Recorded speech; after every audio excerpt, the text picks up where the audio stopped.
ಮೇ 3ಕ್ಕೆ ಪ್ರಜ್ವಲ್ ಬೆಂಗಳೂರಿಗೆ ವಾಪಸ್. SIT ಏರ್ಪೋರ್ಟಲ್ಲೇ arrest ಮಾಡುತ್ತಾ ಇಲ್ಲವೇ ಕೋರ್ಟ್ ಇಂಟ್ರೀಮ್ ರಿಲೀಫ್ ನೀಡುತ್ತಾ? ಅಶ್ಲೀಲ ವಿಡಿಯೋಗಳು ವೈರಲ್ ಆದಮೇಲೆ SIT FIR ರಿಜಿಸ್ಟ್ರು ಮಾಡಿಸೋಕ್ಕೂ ಮೊದಲು ಪ್ರಜ್ವಲ್ ಜರ್ಮನಿಗೆ ತೆರಳಿದ್ದು ಎಲ್ರಿಗೂ ಗೊತ್ತಿದೆ. ಆದರೆ ಅವರು ಟಿಕೆಟ್ ಬುಕ್ ಮಾಡಿಸಿದ್ದು ಯಾವಾಗ, ಹೋಗೋ ಟಿಕೆಟ್ ಯಾವುದು, ರಿಟರ್ನ್ ಟಿಕೆಟ್ ಯಾವ ದಿನಾಂಕದ್ದು ಅನ್ನೋದ್ರ ಬಗ್ಗೆ ಯಾವುದೇ ನಿಖರವಾದ ಮಾಹಿತಿಗಳು ಸಾರ್ವಜನಿಕವಾಗಿ ಲಭ್ಯ ಇರಲಿಲ್ಲ. ಸಾಮಾನ್ಯವಾಗಿ ವಿದೇಶ ಪ್ರಯಾಣ ಮಾಡೋರು ವಾರ 15 ದಿವಸಕ್ಕೆ ಮೊದಲೇ ಎಲ್ಲವನ್ನು ಡಿಸೈಡ್ ಮಾಡ್ಕೊಂಡಿರ್ತಾರೆ. ಯಾವಾಗ ಹೋಗಬೇಕು, ಯಾವಾಗ ವಾಪಸ್ ಬರಬೇಕು ಅಂತ ನಿಶ್ಚಯ ಆಗಿರುತ್ತೆ.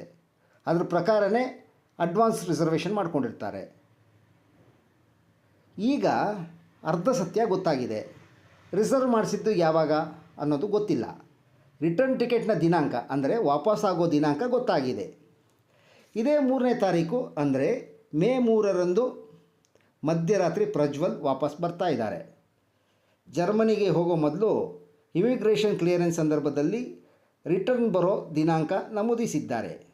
ಹೀಗಾಗಿ ಅವರು ಹೋಗುವಾಗಲೇ ರಿಟರ್ನ್ ಟಿಕೆಟ್ ಬುಕ್ ಮಾಡಿದ್ದಾರೆ. ಲುಫ್ತಾನ್ಸಾ ವಿಮಾನದಲ್ಲಿ ಫ್ರಾಂಕ್ಫರ್ಟ್ನಿಂದ ಮಧ್ಯಾಹ್ನ 3ಕ್ಕೆ ಬಿಡ್ತಾರೆ. ಅದೇ ರಾತ್ರಿ ಮಧ್ಯರಾತ್ರಿ 1 ಗಂಟೆಗೆ ಬೆಂಗಳೂರಿನ ಕೆಂಪೇಗೌಡ ಅಂತಾರಾಷ್ಟ್ರೀಯ ವಿಮಾನ ನಿಲ್ದಾಣಕ್ಕೆ ಬಂದಿಳಿತಾರೆ. ಇದರ ಬಗ್ಗೆ ಪರೋಕ್ಷವಾಗಿ ಅವರ ತಂದೆ ಮಾಜಿ ಸಚಿವ ರೇವಣ್ಣ FIR ಆಗುತ್ತೆ ಅಂತ ಮೊದಲೇ ಗೊತ್ತಿತ್ತಾ, ಗೊತ್ತಿದ್ದರೆ ಹೋಗ್ತಿರಲೇ ಇಲ್ಲ ಎಂದು ಸಮಜಾಯಿಷಿ ನೀಡಿದ್ದಾರೆ. SIT ತಂಡ ಕೂಡಲೇ ವಿಚಾರಣೆಗೆ ಹಾಜರಾಗಬೇಕು ಅಂತ HD ರೇವಣ್ಣ ಮತ್ತು ಪ್ರಜ್ವಲ್ ರೇವಣ್ಣ ಅವರಿಗೆ ನೋಟಿಸ್ ಜಾರಿ ಮಾಡಿದೆ. ನೋಟಿಸ್ ಪ್ರತಿಯನ್ನು HD ರೇವಣ್ಣ ಅವರ ಮನೆ ಬಾಗಿಲಿಗೆ ಅಂಟಿಸಿ ಬಂದಿದೆ. ಬಹುಶಃ ರೇವಣ್ಣ ಮುಹೂರ್ತ ಗಳಿಗೆ ನೋಡಿಕೊಂಡು ಬುಧವಾರ ಅಥವಾ ಗುರುವಾರ ವಿಚಾರಣೆಗೆ ಹಾಜರಾಗಬಹುದು. FIR ಆಗೋಕ್ಕೆ ಮೊದಲೇ ಟಿಕೆಟ್ ಬುಕ್ ಮಾಡಿಸಿದ್ದ ಪ್ರಜ್ವಲ್ 4ನೇ ತಾರೀಕು SIT ಎದುರು ಹಾಜರಾಗೋ ಸಾಧ್ಯತೆ ಇದೆ. ಇನ್ನೊಂದು ಸಾಧ್ಯತೆಯ ಪ್ರಕಾರ ವಿಮಾನ ನಿಲ್ದಾಣದಲ್ಲೇ SIT ಅವರನ್ನು ವಶಕ್ಕೆ ಪಡೆಯುತ್ತಾ ಅನ್ನೋದನ್ನು ಕೂಡ ಕಾದು ನೋಡಬೇಕಾಗಿದೆ.